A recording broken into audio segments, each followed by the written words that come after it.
जरा सोचिए, क्या हो जब वो जो खुद ज्ञान का सागर है एक छात्र बनकर बैठ जाए और एक गुरु उसे सिखाने की कोशिश करे जिससे असल में कुछ सिखाया ही नहीं जा सकता। आज हम एक ऐसी ही बहुत ही असाधारण कहानी में उतरने वाले हैं। और यही यही वो सवाल है जो इस पूरी कहानी की जड़ है। एक तरफ है दिव्य शिष्य और दूसरी तरफ एक साधारण गुरु। ये जो विरोधाभास है, ये हमें कहाँ लेकर जाएगा? चलिए पता लगाते हैं। तो कहानी की शुरुआत होती है उज्जैन से, गुरु सांदीपनी के आश्रम में। यहाँ उनके दो सबसे होनहार शिष्य हैं, दो भाई, कृष्ण और बलराम। देखने में तो वो बिल्कुल किसी भी आम छात्र की तरह ही लगते हैं, जो बस शिक्षा लेने आए हैं। लेकिन जैसा कि हमने कहा, वो आम नहीं थे। देखिए, पारंपरिक तौर पर ज्ञान की 64 शाखाएं, मतलब 64 विद्याएं होती हैं। इसमें अरे सब कुछ आ जाता है, कला, विज्ञान, युद्ध कौशल, आप नाम लीजिए। और इन दोनों भाइयों ने क्या किया? उन्होंने हर दिन एक विद्या सीखी और सिर्फ 64 दिनों में सारी की सारी 64 विद्याओं में महारत हासिल कर ली।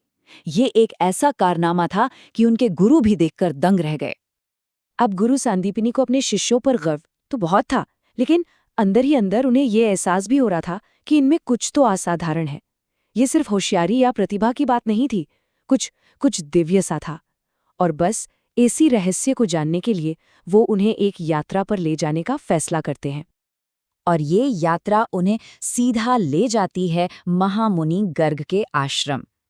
अब ऋषि गर्ग जो थे, वो एक बहुत बड़े ज्ञानी माने जाते थे। गुरु सांदीपनी तो बड़े उत्साह में थे कि वो अपने इन प्रतिभाशाली छात्रों के बारे में ऋषि गर्ग को बताएंगे, पर उन्हें इस बात का जरा भी इल्म नहीं था कि आगे क्या होने वाला है।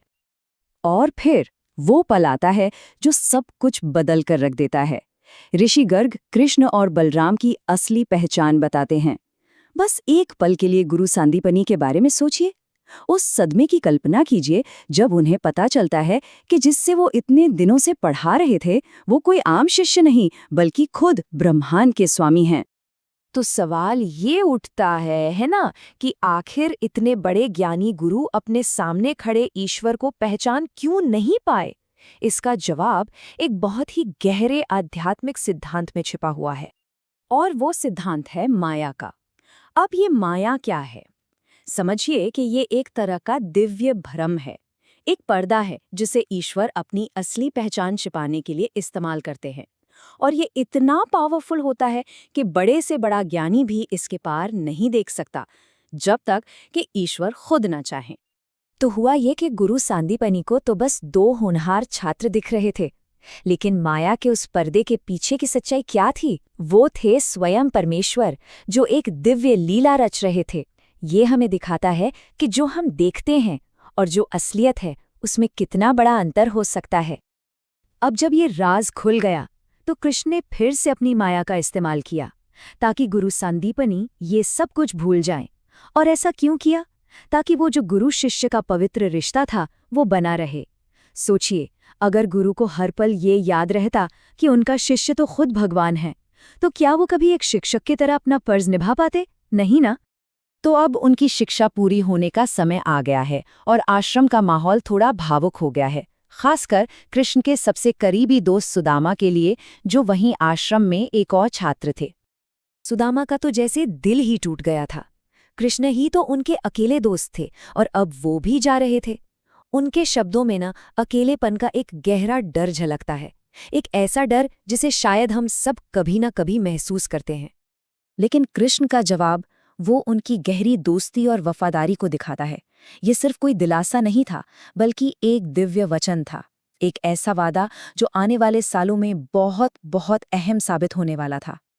तो अब शिक्षा पूरी हो चुकी है और परंपरा के अनुसार एक शिष्य को अपने गुरु को गुरु दक्षिणा देनी होती है, मतलब जो ज्ञान मिला है उसके बदले में एक भेंट। तो कृष्ण और बलराम भी अपने गुरु से पूछते हैं कि वो गुरु दक्षिणा में क्या चाहते हैं। गुरु सांदीपनी तो कोई चीज नहीं मांगते, वो बस एक वचन चाहते हैं कि उनके शिष्य अपने ज्ञान का इस्तेमाल इंसानियत की भलाई के लिए करेंगे। लेकिन तभी उनकी पत्नी गुरु माता, जो अपने बेटे की मौत के गम में डूबी हुई थी, वो बीच में आ जाती हैं। और गुरु माता एक ऐसी चीज मांग लेती हैं जो सुनने में ही नामुमकिन लगती है।